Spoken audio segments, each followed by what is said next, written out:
I think it's time we recognize how COVID has hurt Gen Z's job growth instead of acting like it's another generation hurt by an economic downturn. Let's get back to work. Get back to work. America is back to work. The job market truly reignited in early 2022, but it hasn't been the same for every generation. According to the Federal Bank Reserve of New York, 41.3% of college graduates aged between 22 to 27 did not have a job pertaining to their college degree, which is up from 40.6% in 2020. And as young people struggle to find work, they're taking service work to pay the bills. That means because of the pandemic, college graduates are forced to take lower paid jobs and service jobs instead of pursuing their career opportunities. This demographic has seen major setbacks in some of the most critical stages of life, a time when they are expected to make their mark in the world. But when it comes to the professional service sector, employment growth for those aged 20 to 24 increased 0.0% year over year and month over month. This is about a 1.4% growth since December 2020. And in November 2019, before COVID was an impact on the economy, the growth rate was 1.5%. So if 43% of college graduates have service jobs not related to their degree,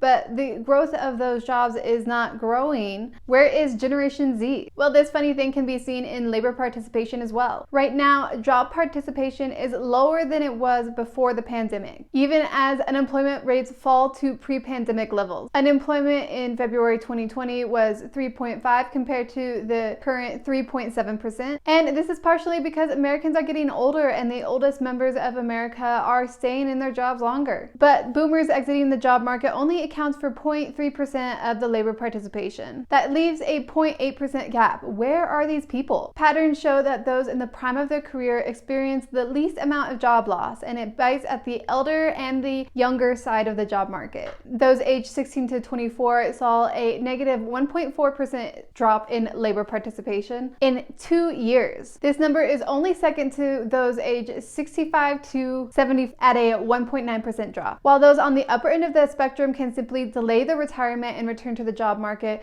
those entering in their career don't have many options. COVID has obviously impacted Gen Z mentally. Their job career growth has been hampered, and their ability to amass wealth in the coming years will be difficult. Gen Z will likely see delayed salary growth early in their career and possibly throughout their entire career, just like the millennials. And that's why people want to compare them to other generations, but we should treat Gen Z like it's a unique scenario. Millennials did not have a pandemic when they were in high school or graduating college. Graduating in the midst of the last recession has left economic damage that still persists today, and if we are dealing with a recession and the leftover of a pandemic, then it's likely that the effects of this will last longer than a decade. And the mental struggle for Gen Z is obvious. According to a Microsoft survey, Gen Z is more stressed out than their peers and tend to struggle in life more than their peers. They tend to be single since they are younger, leading to them feeling isolated. Not to mention that marriage rates have been dropping in America for decades. Since they are early in the career, they don't have the means to create an at-home office or comfortable workspace unless their employer provides it. And they're not having as many of those in-person meetings that help people land new projects in their career. Not to mention that they don't have as much experience interviewing and networking. Some of Gen Z graduated when there were no job fairs happening because there was a pandemic. No one was doing in-person interviews, and they simply haven't learned these skills that a lot of other people had learned earlier in their career. But not everyone is recognizing the struggle. A senior economist at Glassdoor pointed out that the wages for 18 to 24-year-olds have risen sharply. That's a 10.6% increase ending in January 2022, implying that younger people receive less of a consequence than their older counterparts on the job market because they are getting higher entry-level salaries. Well, if you are someone in Gen Z and on the job market, I have some tips for you. 1, try getting a job at a company related to your degree. It doesn't have to be a degree-related job. If you have a computer science degree, get a job at a tech company, even if it's an administrative job. That puts you around people that you want to work with in the future that you could network with, might offer to be a reference for other companies, and it may promote you to other teams or projects in the company. Number 2, find ways to make money after hours. That's either an after-hours job, working gig, or freelance work. Try to keep those business hours open. That could be a great opportunity for you to take on other work that's relevant into your career. But if you take a job that takes up those working hours during the day, you are committing a lot of the opportunity that you could have related to your degree to this job you have in the meantime while you're waiting for a degree related job. That doesn't really make sense. Keeping those business hours open, it keeps your schedule open for opportunity. Number 3, live below your means. And I know it's really tempting as soon as you get out of your parents' house, get out of college,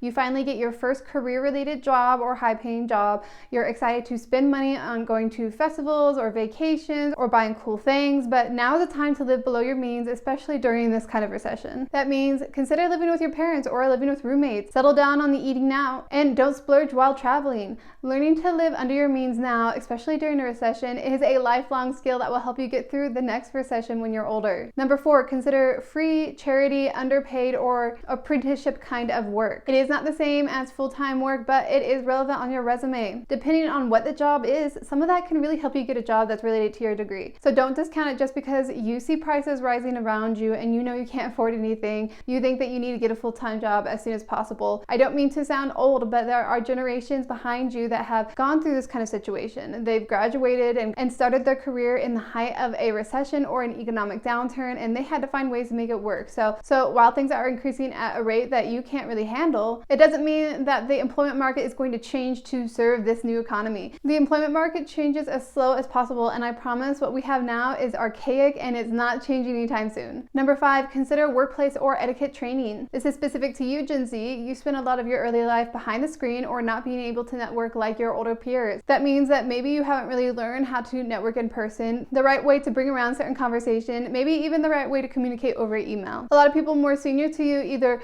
learned this when they were going to career fairs in college, they learned it at professional training programs, or maybe they were lucky enough to be trained by a patient manager during a robust economy. Either way, it's a way that you can learn etiquette, especially if you've been remote since high school or college. And finally, consider certificate programs or specialized programs before college. College can be a steep investment right now. When coming out of college, you may not get a job that you're going to use. If there is another career path in the thing that you're interested in or trying to pursue that involves specialized training or certificate program, consider doing those first, especially if the cost is much cheaper than college. Not everyone will agree with me on this advice, but not everyone is ready to live on bare bones budget during a recession, and people further along in their career can say that it's no big deal because they aren't having to deal with it. But that's my overall thoughts. I really think that Gen Z is getting screwed over and no one's really talking about it. So if you are in that generation, please like this video. I hope those tips can be useful. Let me know your thoughts in the comments below, and please subscribe to my channel. I have other playlists like the tech news playlist that you can see at the end of this video. Either way, I'll see you in the next one.